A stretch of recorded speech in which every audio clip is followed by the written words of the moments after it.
అందరికీ నమస్కారము. నేను ఈరోజు మరణ వాంగ్మూలం గురించి చెప్తున్నాను. దీనిని ఇంగ్లీష్లో డయింగ్ డిక్లరేషన్ అంటారు.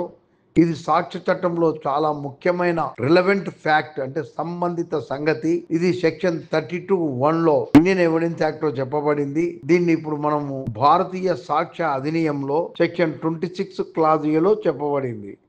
అసలు డయింగ్ డిక్లరేషన్ అంటే ఏంటంటే, ఒక వ్యక్తి తనకు కలగబోయే మరణమునకు సంబంధించిన కారణములను లేదా దానికి సంబంధించిన వ్యవహార పరిస్థితులను గురించి చెప్పే కథనం.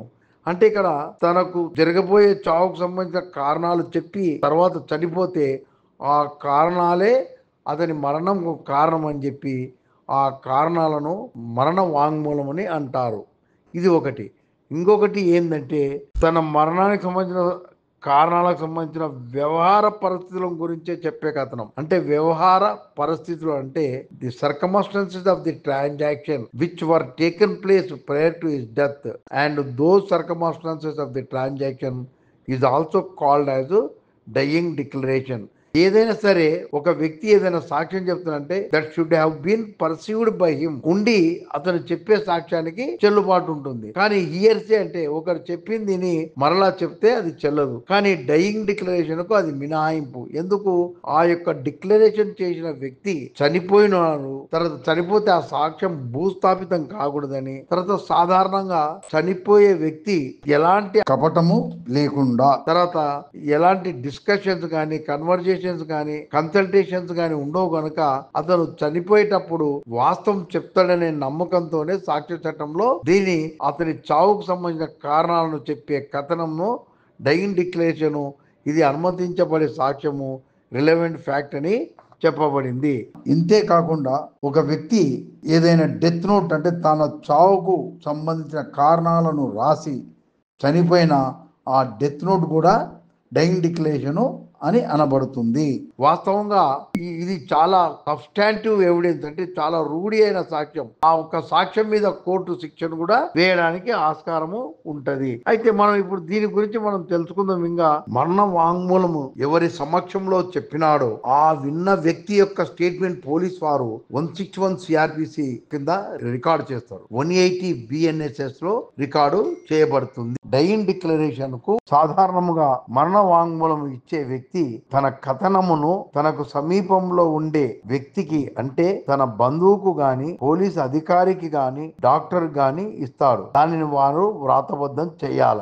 ఇది అందరికీ సాధ్యం కాదు. బంధువులతో చెప్తున్నాడు, తను మంచంలో చావుకు దగ్గరలో మంచంలో ఉన్నప్పుడు ఆ విధమైన కారణాలు చెప్పినప్పుడు ఆ విన్న వ్యక్తి పోలీసులకు స్టేట్మెంట్ రూపకంగా ఇస్తే పోలీసులు రాస్తే సరిపోతుంది.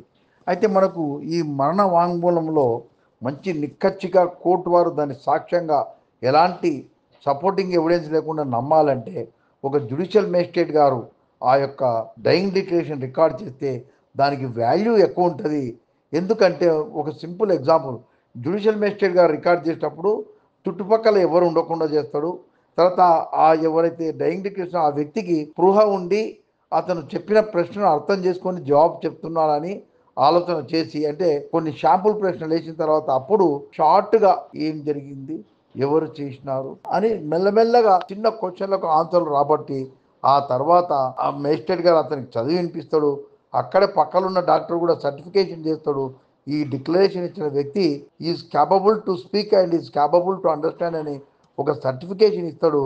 ఆ విధంగా డయింగ్ డిక్లరేషన్ రికార్డ్ చేసిన తర్వాత మేజిస్ట్రేట్ గారు ఆ వ్యక్తి డిక్లరేషన్ చేసిన వ్యక్తి యొక్క సంతకం కూడా తీసుకుంటాడు. అందువలన దానికి ఎక్కువ వాల్యూ ఉంటుంది.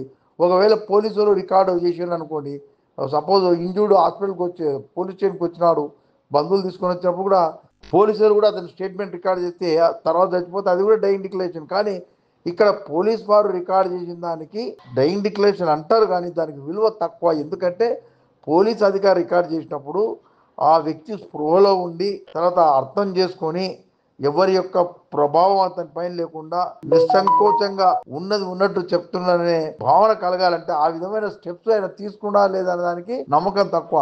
ఎందుకంటే పక్కలున్నోళ్ళు ప్రాంప్ట్ చేసి లేకుంటే ఇంకా ఎవరైతే రాయండి అంటే రాసి, ఎందుకంటే వీడు చచ్చిపోతున్నాడు సార్ రాయండి అంటే రాస్తాడు, నమ్మి రాస్తాడు కనుక అప్పుడు అది డిక్లరెంట్ ఇచ్చినట్లుగా చెప్పబడదు. తర్వాత అతను స్వతహాగా ఇచ్చినట్లు కూడా అనుమానానికి తాగుంటుంది కనుక అప్పుడు ఆ సాక్ష్యానికి వాల్యూ తక్కువ ఉంటుంది.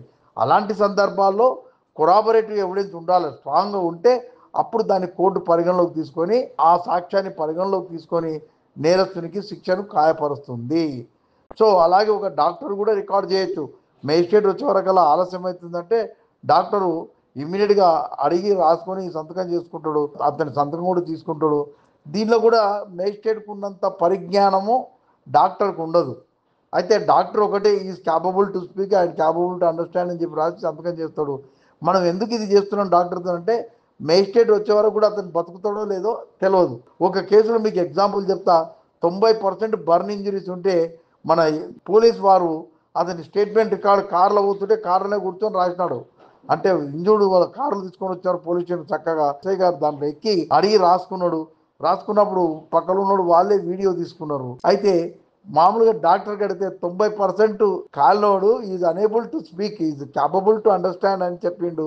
చెప్తే దానికి వాల్యూ ఏముంటుంది చెప్పండి. సో అందుకే మనము తగు జాగ్రత్తలు తీసుకొని సాధ్యమైనంత వరకు మేజిస్ట్రేట్ని పిలిపించుకుని ఏర్పాటు చేయాలి.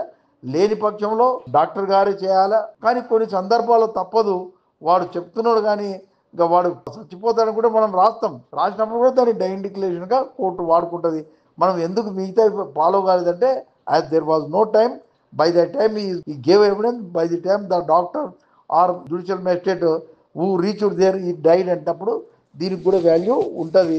కానీ కొరాబరేషన్ అయితే కంపల్సరీ ఉండాలా.